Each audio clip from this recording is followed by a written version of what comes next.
The walk-around is not complicated. In fact, it's simple and fast if you have a plan and you know what you're looking for. The key point is not to sell service, it's to help the client see the vehicle needs. There's an old saying, and it's called the 80-20 rule. It states that if the client can visually see the vehicle need, they'll authorize a recommended service 80% of the time. So remember, the important thing is that they see the need. There's a lot to look at on a vehicle, and you have a relatively short period of time to spend with the customer. And that requires that you have a pattern or a process that you use consistently and that allows both you and the customer to see the needs quickly. In addition to a pattern, we need to look for specific items that can be seen, items the customer should know about, and items that provide a sales opportunity. Have you ever heard the saying, if you don't know what you're looking for, you probably won't see it? Well, that's very true about the walk-around. There's so much to see, we must decide what it is that we want to look at and inspect for the same items each time. So let's try it once. Let's say you've already heard and verified the client's primary concern. Now keep in mind, we should never start the walk-around until we have listened to the primary concern. The next step is to get the mileage. And this starts the first of three areas that we will inspect: the interior, the exterior, and the engine compartment.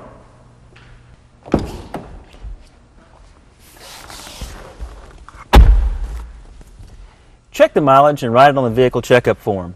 Now look up and check the mileage on the oil change sticker. And our next clue is the maintenance logbook. Then check the windshield for cracks, the dash and the upholstery for damage. Be sure and note if there's any missing or damaged items. If there's any obvious valuables in the vehicle, call them to the client's attention.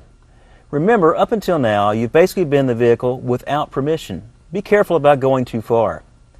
Before we leave the interior, let's see what clues we have for identifying needs. The mileage for today, the oil sticker, which tells us when the next service is due, and the maintenance logbook. Finally, before getting out, pull the primary hood latch. We'll see why that's so critical a little bit later. Our next step is to check the vehicle identification number and record it on the vehicle checkup form. And this is a great starting point because it allows us to check the driver's side wiper blade for cracks and for wear. And if they are cracked, we can ask the client if the wipers are streaking. Now we're in a great position to start our walk around. Okay? We'll start here at the left front, we'll work our way around the vehicle, and we'll end up at the front of the vehicle last.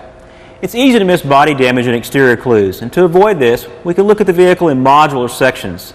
The front fender areas, the door areas, the rear quarters, the rear of the vehicle, and the front of the vehicle. We want the client to walk with us during the walk around, so ask the client to walk with you, or just keep asking them questions and talking so they'll follow you. We call this method the walk and talk. The first section we inspect consists of checking the hood condition, the fender condition, and the wear of the tire. Now, as we continue to walk down the vehicle, it's important to keep talking to the customer to keep them involved. On the door section, we'll check the roof condition, the door glass condition, and the door panel condition. If we see anything out of the ordinary, it's important to point it out to the client and actually encourage them to physically feel it. This way we get them to see and feel the vehicle need. If everything's okay, move on to the rear quarter section and check the condition of the quarter panel and the wear of the tire. Now we're ready to check our next area, the rear of the vehicle. Check the rear roof, the back glass, the rear hatch, and the tail lamps, and the rear bumper condition. Then move up and inspect the wiper blade condition. Now, some states require yearly vehicle inspections, and if they do, check the date on the license plate. And again, note any discrepancies on the vehicle checkup form. Now, we can check the passenger side of the vehicle just like the driver's side, but in reverse order. And as we move around the passenger side, remember to continue to walk and talk with the client. Inspect the condition of the rear quarter panel and the wear on the rear tire. If you notice any tire wear, point it out to your client and ask them to feel the tire wear. Remember the 80-20 rule. If the client can see the vehicle need by seeing or touching it, the odds are they're going to okay your recommendations. Touching's got great impact for the client, but they can end up with dirty hands. It's a good idea to have some wipes or paper towels available. They're convenient and they can easily be thrown away, rather than allowing a pile of shop rags to accumulate. We continue by checking the passenger side roof, the door glass, and the door panel. If we see a dent, point it out to the client and ask them to feel it. Consider saying something like this: Mr. Client, We've got a great body shop. Would you like our body shop manager to take a look at it and call you with an estimate? Now, doesn't that sound better than, here's a dent, sign the disclaimer? This way you're doing a service rather than challenging their integrity. Check the passenger side wiper. If there's any cracking, remember to ask the client if there's any streaking. Next, inspect the hood, the condition of the fender, and the wear on the front tire. Now we're ready to move on to the front of the vehicle. Step back and take an overall look at the windshield, the hood, the grille, and the bumper for damage. Next, I'll pop the hood. Now you can see the importance of pulling the primary latch earlier. If we had not done it at that time, we'd have to stop and go back and pull it, which would lose our entire inspection's momentum. As we pop the hood, we're opening up an engine world that's full of neat things to look at, and unfortunately, we can't look at all of them. We need to have a game plan to accomplish our engine inspection in a relatively short time. Again, remember the rule. If you don't know what you're looking for, you probably will not see it. So you must have in mind exactly what you're going to look at. And keep in mind, those items should be things that can easily be seen by you and your client, items the client needs to know about, and items that provide sales opportunities for you. Besides knowing what to look at, you again need a consistent pattern that you'll use every time. Just like walking around the vehicle in a specific way, you need to walk around to the engine compartment. I use a technique called the Z pattern, and let's talk through it. I start at the driver's side rear of the engine. The first point of reference is the brake master cylinder. The client can see it. If the brake fluid level is low, point it out and explain to them. As the brake pads wear, the brake fluid level decreases. This could mean you're due for brake pad maintenance. We'll have the technician check the brake pad wear during the service today. If there's anything wrong, we'll call and advise you. The critical point is that your client can see the brake fluid level and can see that it's low. This provides physical evidence. If the technician does find wear, your client's already seen the need. Remember our 80-20 rule from earlier. Also remember, your average customer doesn't look under the hood every day, and they may feel a little bit intimidated. It doesn't hurt to tell them what you're doing. In fact, studies suggest that if a client learns something from us, they're more likely to purchase. Then I sweep across the rear of the engine, looking for damaged, missing, or broken parts. Up until now, we've only been inspecting.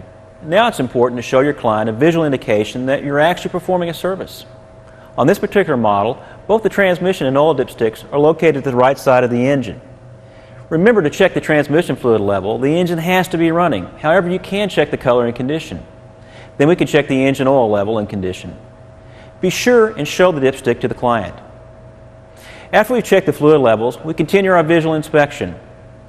When you get to the coolant reservoir, you've got another opportunity to see it with the client. If it's low, you can point it out to the client. And again, remember our 80-20 rule. Now I sweep diagonally across the top of the engine, inspecting for oil leaks, missing and broken items. If you notice a leak, the important issue is to bring it to the client's attention. Obviously, we don't know what caused the leak, but if they've seen it, they're more apt to okay the recommendations when you call back with the diagnosis. Now we're at the left front of the engine compartment. Check the windshield washer fluid. You can see it, and so can your client. And notice on this model, you have easy access to the power steering fluid reservoir. Now here's another opportunity. Check the serpentine belt. If it's chipped or frayed, you can show the damage to the client and show them that they need a new belt. The last thing we look at is the battery. We can see the color of the eye. We can also check for any signs of corrosion. These are all things that you can see, and so can your client. Now, many of our clients are not used to looking under the hood, and even though we're finished, they may be overwhelmed and still gazing at the engine. When you're finished, step back and check both directions. Make sure the engine's clear of clients' hands, and then ask them to please step back before you shut the hood. As you can see, the walk-around doesn't take long, if you have a consistent pattern and specific items you're going to check. Let's review what we did.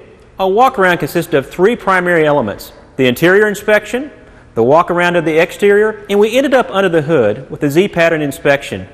We inspected 10 major clues to sales opportunities: the mileage and oil sticker, tires and wheels, wipers, the windshield and the glass, body work, brake master cylinder, fluid levels, drive belt, battery, and oil leaks.